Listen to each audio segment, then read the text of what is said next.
welcome to our pre-match press conference to preview our game against Liverpool this weekend, and we'll start off with Alan from Sky.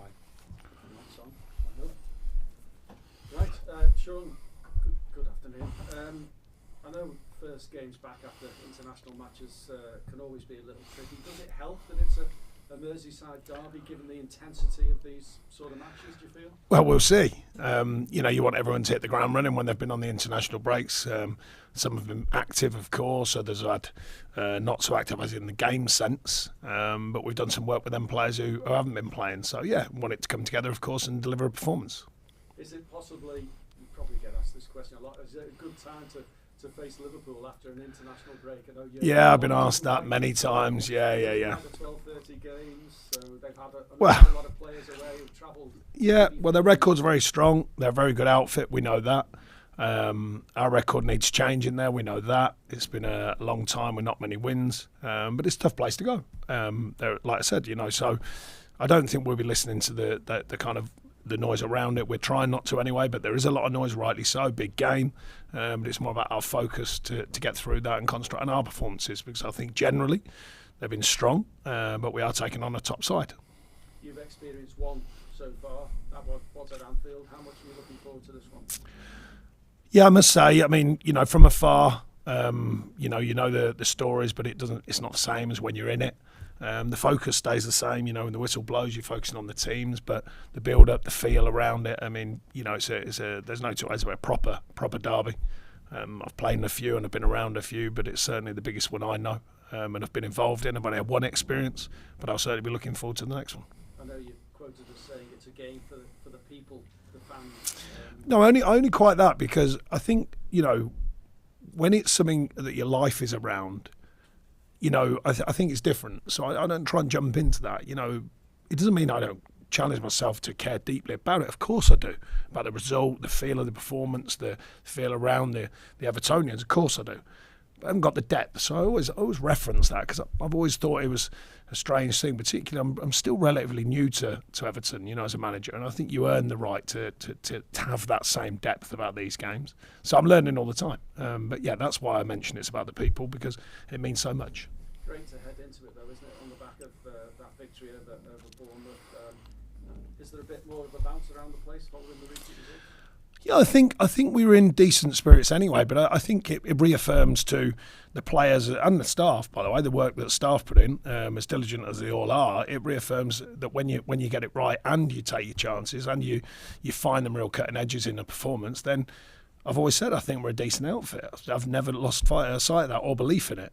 Even last season there was a lot of noise around it, but I never lost sight of that. I still think with all the challenges, all the recruitment challenges, we've still got a very, very strong group of players, and it's about performing and delivering, but of course inevitably winning. So I was pleased that all came together to get not just a performance, but a very, very good win on top of a very good performance. Does the approach change in these games, given the frenetic nature of the fast start that you probably need in a Merseyside derby? Well, it sometimes does, but it sort of shouldn't really. You want your players to go out there and have that feel. You want that edge that I've spoken about many, many times. You want that from any game.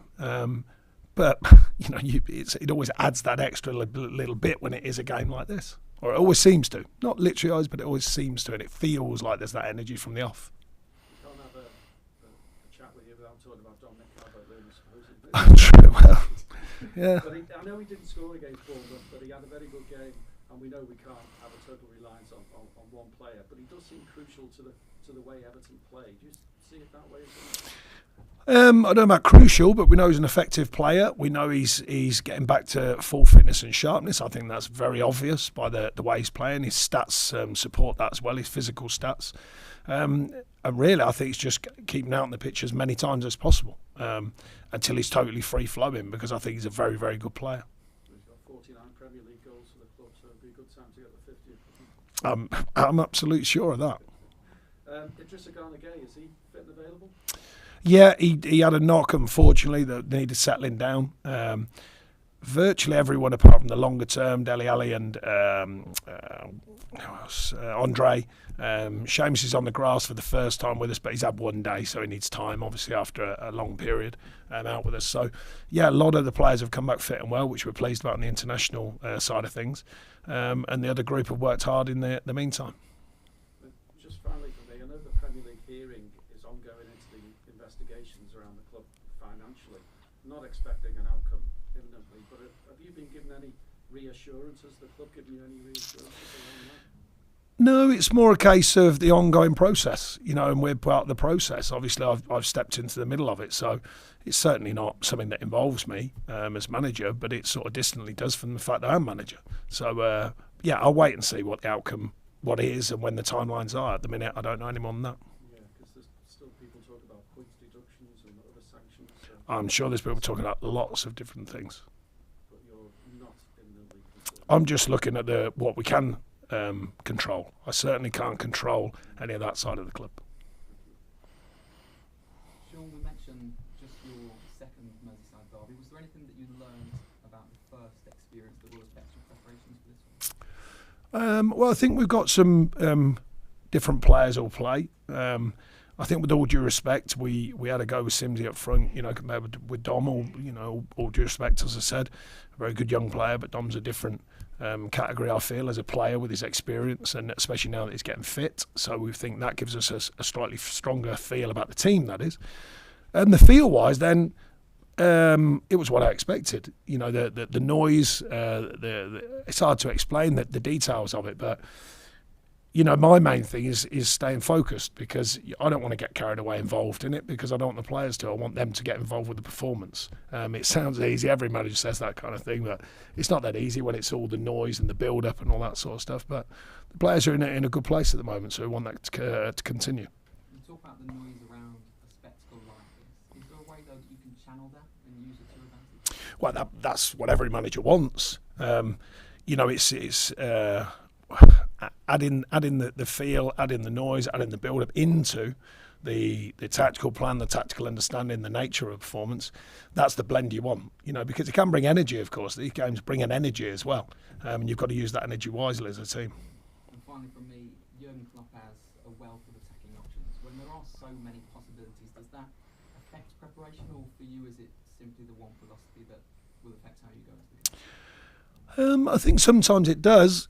Tactically you shift and you change and you organise the team differently, but sometimes it's very subtle. If you look at Liverpool's record, they tend to stick with a basic format, and there are twists and there are tweaks, and most teams do that, I think, when they've got a format they like. And me likewise, when I've got a format that I think works, it's twisting, tweaking, knowledge of the opposition, but also knowledge of what you can do to affect the game in a very positive manner.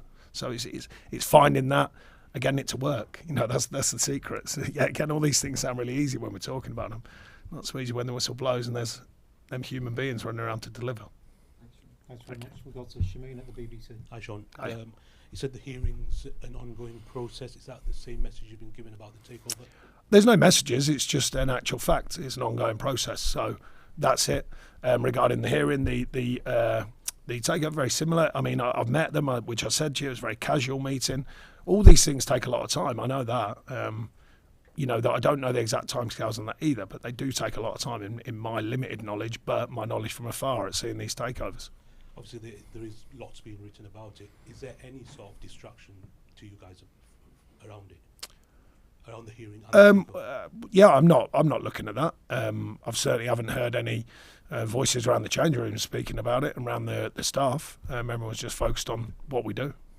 In terms of Saturday, do you need to change the setup somehow on the pitch? Well, like I was just explaining, I think twists and tweaks, I think, more than radical change.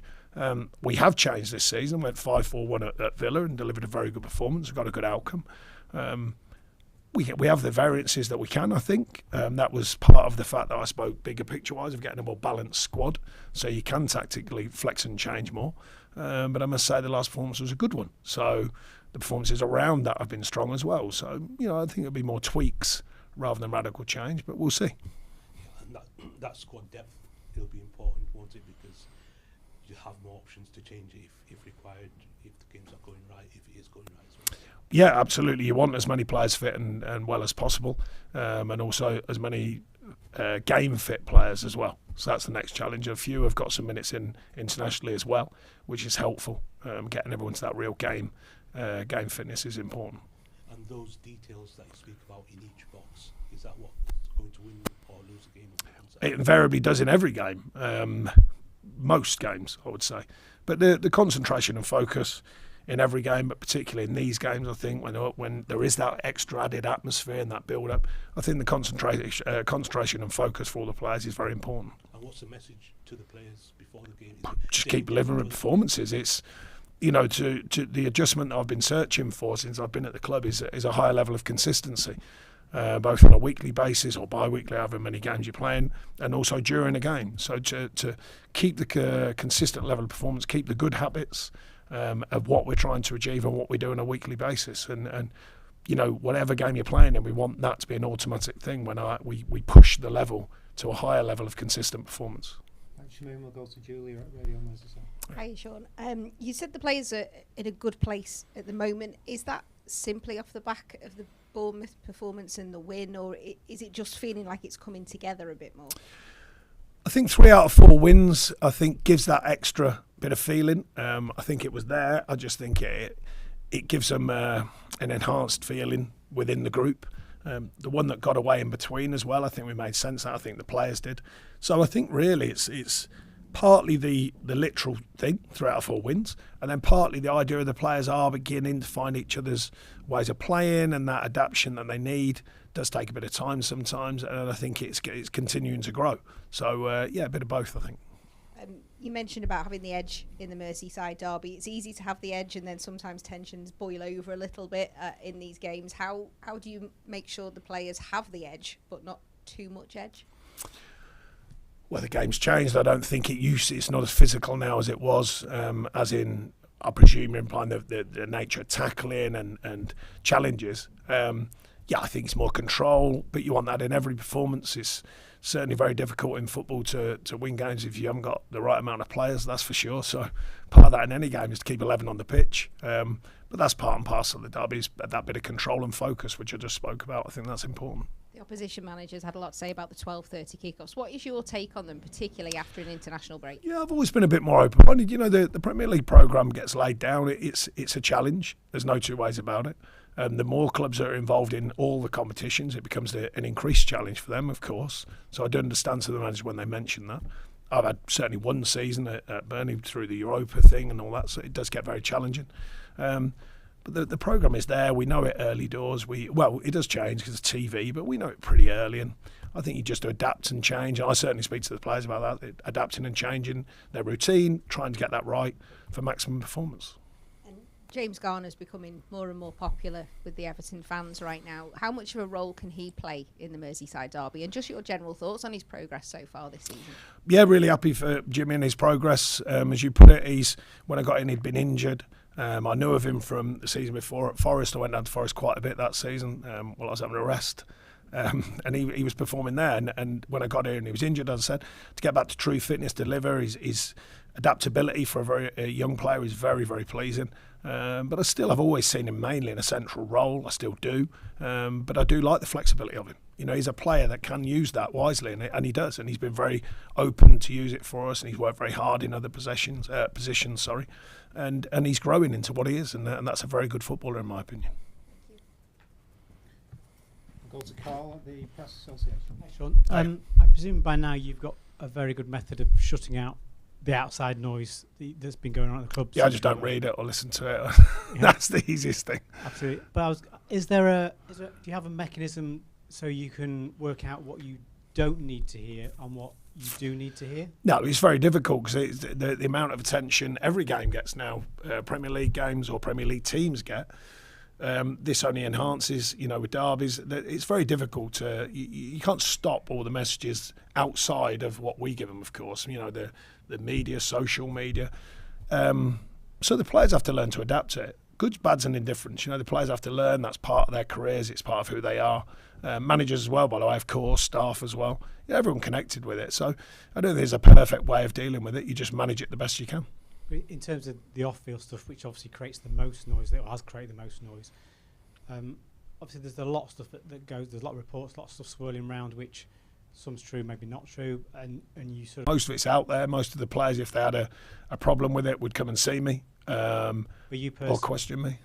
No, I don't know. I know what I need to know, and And that's enough for me. I don't need to, add in another level of someone's opinion, an opinion on this, an opinion on that, an opinion. I know what I know from inside. So, it's often irrelevant what someone else is saying from the outside because I actually know what's going on. Okay, any further questions in the open section? Could I just ask you one, not really connected with the game at all, but we just spoke to Jack Dowling, the first team physical performance coach, who's going to run 26 marathons in 26 He is, mad as that is, but for an incredible cause, yeah. Yeah, for an incredible cause. He says you're not giving him any time off, it's just business as normal.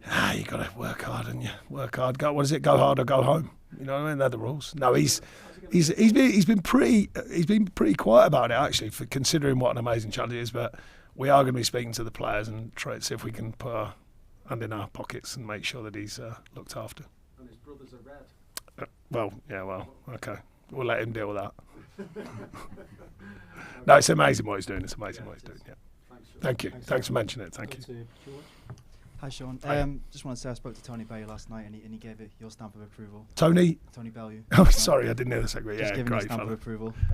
Just want to say about when you went with Burnley to Anfield and you broke the really long home unbeaten record. You had a little bit of a to and fro with Jurgen Klopp in the tunnel and some words on the touchline. Are you expecting a heated affair again this weekend? No, I don't think. I think I spoke clearly then that every manager should be passionate about what they do. You have to control it, ever more so. There's more demand on managers to control it, I think. But I think it's nothing other for me. That was that sort of stuff was commonplace when I was playing, when I was early in my managing career. It just gets blown up now.